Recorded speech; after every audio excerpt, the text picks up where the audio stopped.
இன்றைய வேளாண் தொழில்நுட்ப பகுதியில் பல்லடுக்கு பயிர் திட்டம் மற்றும் நடவு பெட்டி குறித்து விருதுநகர் மாவட்டம் அருப்புக்கோட்டை வேளாண் அறிவியல் நிலையத்தின் திட்ட ஒருங்கிணைப்பாளர் முனைவர் செல்வி ரமேஷ் அவர்கள் தரும் தகவல்கள்.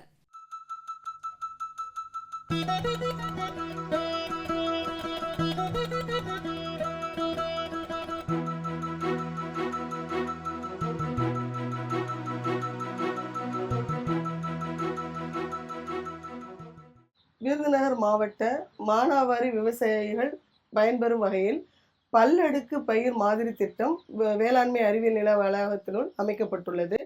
பல்லடுக்கு பயிர் திட்டம் என்பது ஆங்கிலத்தில் மல்டி ஸ்டோரிட் கிராப்பிங் என்று சொல்லப்படும். இதில் ஒவ்வொரு பயிரும் ஒவ்வொரு உயரத்தில் வளரக்கூடிய பயிர்களை நாம் தேர்ந்தெடுத்து இந்த ஒரே வயலில் பயிர் செய்வோம்.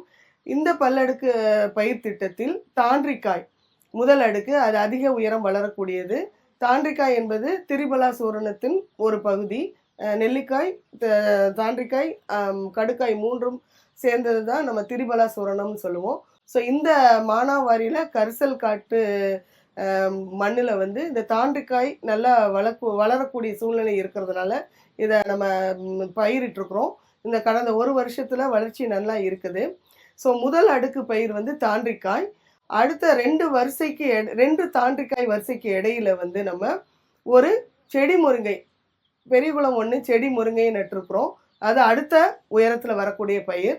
அதுக்கு ஒரே வரிசையில் 2 தாண்டிக்காய் செடிகளுக்கு இடையில நம்ம ஒட்டு கத்திரி செடிகளை நட்டுருக்குறோம். ஒட்டு கத்திரி செடி என்பது சாதாரண கத்திரிக்காய் ஒரு 6 மாதத்தில் அதோட பலன் முடிஞ்சிடும். ஒட்டு கத்திரிக்காய் 2 வருஷங்கள் வரை பலன் தரக்கூடியது. அடுத்த பல்லடுக்கு பயிரில் அடுத்த ஒரு பயிர் உங்களுக்கு டாப்பியோக்கா என சொல்லக்கூடிய கப்பக்கிழங்கு. ஸோ அதையும் நம்ம ஒரு அடுக்கில் நம்ம பயிரிட்டுருக்குறோம்.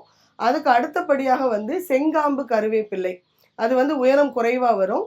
ஸோ இந்த மாதிரி பல்லடுக்கு பயிரில் ஃபஸ்ட்டு வீரிய ஒட்டு கத்தரி முதல் அடுக்கு. அடுத்தது பார்த்தீங்க அப்படின்னா கப்பக்கிழங்கு. அடுத்த அடுக்கு செடி முருங்கை. அதுக்கு அடுத்த அடுக்கு பார்த்தீங்கன்னா உங்களுக்கு தாண்டிக்காய்.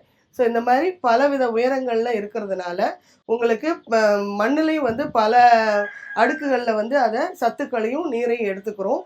பார்ப்பதுக்கும்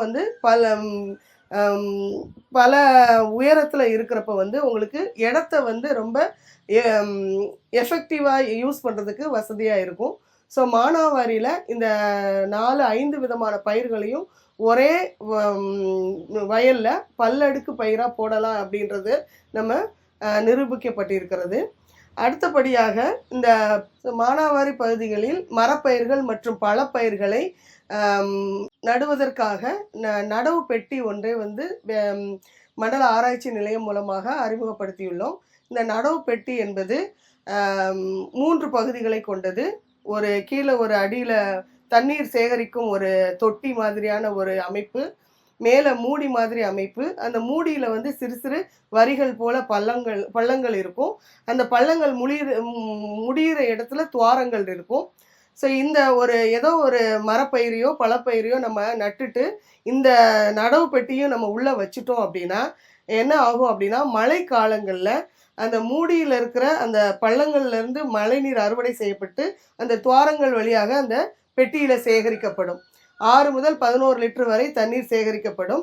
அந்த சேகரிக்கப்பட்ட தண்ணீர் கொஞ்சம் கொஞ்சமாக உள்ளே உள்ள ஒரு திரி, நம்மளுடைய விளக்குகளில் இருக்கிற மாதிரி திரி பெரிய அளவில் இருக்கும். அந்த திரி மூலமாக தண்ணீர் கொஞ்சம் கொஞ்சமாக செடியோட வேர் பகுதிக்கு போகும். இது முன்னாடி உள்ள மண்பானை நீர்ப்பாசனத்துக்கு ஒத்த ஒரு நீர்ப்பாசன முறையாகும். மானாவாரி பகுதிகளில் காடுகள் மற்றும் பல மரங்களை வளர்ப்பதற்கு இது மிகவும் சிறந்த ஒரு தொழில்நுட்பமாகும். மேலும் விவரங்கள் பெற முனைவர் செல்வி ரமேஷ் அவர்களை 0944 4318 5237 என்ற கைபேசி எண்ணில் தொடர்பு கொள்ளவும்.